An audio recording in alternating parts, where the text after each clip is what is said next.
Hello student, आज मैं कक्षा 10th के विद्यार्थियों के लिए जो आपके जीवन परिचय 3 नंबर में लगे हुए हैं उनका वीडियो लेकर आई हूँ।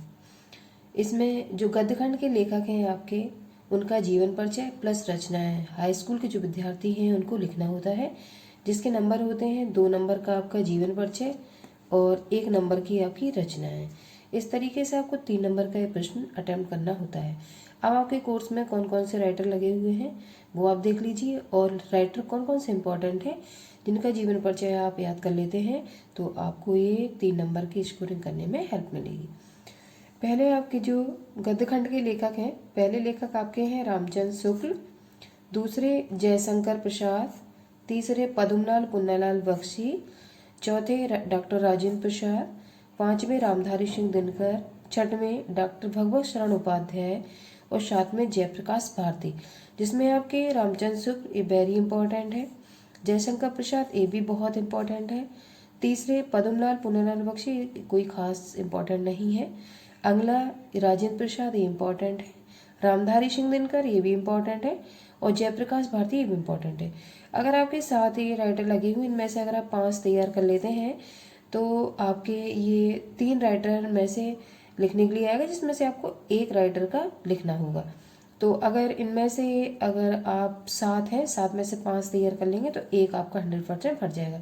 आपको सातों याद करने की कोई ज़रूरत नहीं है, आप 5 तैयार कर लिए, जिसमें सीरीज से आपको रामचंद्र ये आपका जयशंकर प्रसाद ये पहले पे, ये रामचंद्र शुक्ल ये दूसरे नंबर पे इम्पॉर्टेंट है, तीसरा आपका ये राजेंद्र प्रसाद ये इम्पॉर्टेंट है, चौथा रामधारी सिंह दिनकर ये, और 5वां जयप्रकाश भारती ये। तो नंबरिंग से जो जैसा इंपॉर्टेंट ज़्यादा है उस हिसाब से आप तैयार कर सकते हैं। इसमें सबसे पहले नंबर पे जयशंकर प्रसाद है और रामचंद्र शुक्ल है। ठीक है, अगर इनमें से आप तैयार कर लेते हैं तो आपको 100% 1 राइटर बोर्ड के पेपर में मिल जाएंगे। अब जो पहले इंपॉर्टेंट राइटर आपके हैं जयशंकर प्रसाद, उनका जीवन परिचय देखते हैं। इनका जीवन परिचय इंपॉर्टेंट है 16, 15, 14, 13, 12, 11, 10, 9, 8, 7, 6 इतनी बार ये प्रश्न पूछा गया है। अब आप खुद सोचिए कितना इम्पोर्टेंट है। अब जयशंकर प्रसाद का जन्म काशी में वैश्य परिवार में सन 1889 में हुआ था। ये जो इनका जन्म है तो इम्पोर्टेंट है, इसलिए मैंने इसको अंडरलाइन दी है। आप भी इसी तरीके से बोर्ड के पेपर में अंडरलाइन देकर अगर लिखेंगे तो इससे आपको अच्छी मार्किंग मिलेंगी। अगला, प्रसाद जी के पिता का नाम देवी प्रसाद था। देखो ये भी इम्पोर्टेंट है, पिता का नाम और इनका जन्म कितने सन में हुआ था, किस जगह हुआ था, ये दोनों फैक्ट इम्पोर्टेंट है आपके, तो इनको आप अंडरलाइन देकर बोर्ड की परीक्षा में लिखेंगे। युवावस्था में इनके माता पिता का स्वर्गवास हो गया, इसलिए प्रसाद जी की शिक्षा तथा लालन पालन उनके बड़े भाई शंभू रतन जी ने किया। ये भी इम्पोर्टेंट लाइन है, क्योंकि इनका लालन पालन जो भी कुछ इन्होंने सीखा हुआ है अपने बड़े भाई शंभू रतन जी से सीखा है, तो ये भी इम्पोर्टेंट हुआ, इसलिए मैंने इसको भी अंडरलाइन दी है। आगे, प्रसाद जी ने फारसी, संस्कृत, हिंदी, उर्दू तथा अंग्रेजी शिक्षा की प्राप्ति घर पर ही की थी। प्रसाद जी ने अपने जीवन में अनेक विपरीत परिस्थितियों का सामना किया। मैंने बिल्कुल सिंपल भाषा में लिखा हुआ है, अगर आप एक बार भी इसको पढ़ लेंगे तो आपको हमेशा के लिए तैयार हो जाएगा। उनका पूरा जीवन संघर्षों में बीता, किंतु वे कभी पराजित नहीं हुए। प्रसाद जी 6 रोग के शिकार हो गए। 6 रोग कहते हैं टीबी को, ठीक है, ट्यूबरकुलोसिस। 6 रोग के शिकार हो गए और काशी में सन 1937 को इनका देहावसान हो गया, या आप देहावसान को स्वर्गवास भी लिख सकते हैं। तो आपको जो सन में मृत्यु इनकी हुई है उसको अंडरलाइन देंगे आप। 1937 को इनका देहावसान हो गया। अब कृतियां देखते हैं, कृतियां इंपॉर्टेंट है।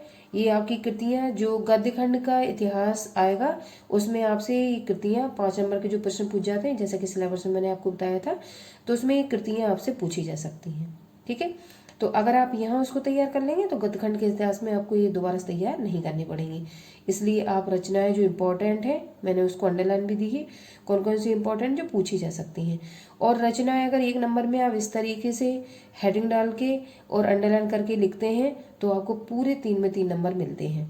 ठीक है, जो बच्चे सिर्फ रचनाओं में 1-2 लिख देंगे इसी तरीके से मिला के, कोई हेडिंग्स नहीं डालेंगे, उपन्यास कौन सा है, काव्य कौन सा है, कहानी कौन सा है, नाटक कौन सा है, सबको मिक्स करके लिख देंगे, उनको 3 पूरे नंबर नहीं मिलेंगे। और जो बच्चे इस तरीके से हेडिंग डाल के कि उपन्यास कौन सा है सब क्लियर करके लिखेंगे तो उनको अच्छे पूरे 3 में 3 नंबर मिलते हैं। आइए कृतियाँ देखते हैं। प्रसाद जी की प्रमुख कृतियाँ निम्नलिखित हैं, इस तरीके से लिख देंगे और ये डैश का निशान लगाएंगे। फिर पहला काव्य कौन सा है इनका? आंसू, कामायनी, लहर, झरना, चित्रधार। अब जो इम्पोर्टेंट है मैंने उसके नीचे देखो अंडरलाइन दे दी है, तो आपको बस वही तैयार करनी है, आंसू, कामायनी, लहर और झरना।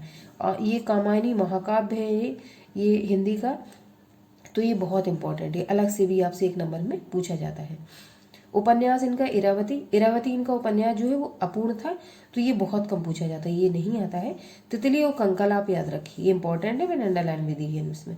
कहानी इनकी आंधी, इंद्रजाल और छाया, 3 कहानियां लिखी हैं इन्होंने, ठीक है, तो ये इंपॉर्टेंट है। नाटक इनका चंद्रगुप्त, स्कंदगुप्त, ध्रुव स्वामिनी। अजातशत्रु भी थोड़ा थोड़ा इंपॉर्टेंट, ठीक है, लेकिन चंद्रगुप्त, स्कंदगुप्त और ध्रुव स्वामिनी ये आप तीनों याद रखेंगे। तो इतनी जितनी मैंने रचनाएं आपको बताई हुई हैं, इनमें से आपके 5 नंबर के प्रश्न में भी आपकी मिलेंगी और जो आप जीवन परिचय तैयार करोगे उसमें मिलेंगी। तो आपके जीवन परिचय में सिर्फ आपको जीवन परिचय लिखना होता है और रचनाएं लिखनी होती है। इसके आधार आपको भाषा शैली और साहित्य में स्थान और साहित्यिक अवदान ये कुछ नहीं लिखना होता है। और जो इंटर के विद्यार्थी हैं उनको साहित्यिक परिचय प्लस रचनाएं लिखनी होती है। और जो हाई स्कूल, आज मैं हाई स्कूल के बच्चों को बता रही हूँ, उनका जीवन परिचय में लेकर आई हूँ, तो उनको जीवन परिचय प्लस रचनाएं लिखनी है, इसके अलावा उनको और कोई चीज़ या हेडिंग नहीं डालनी है।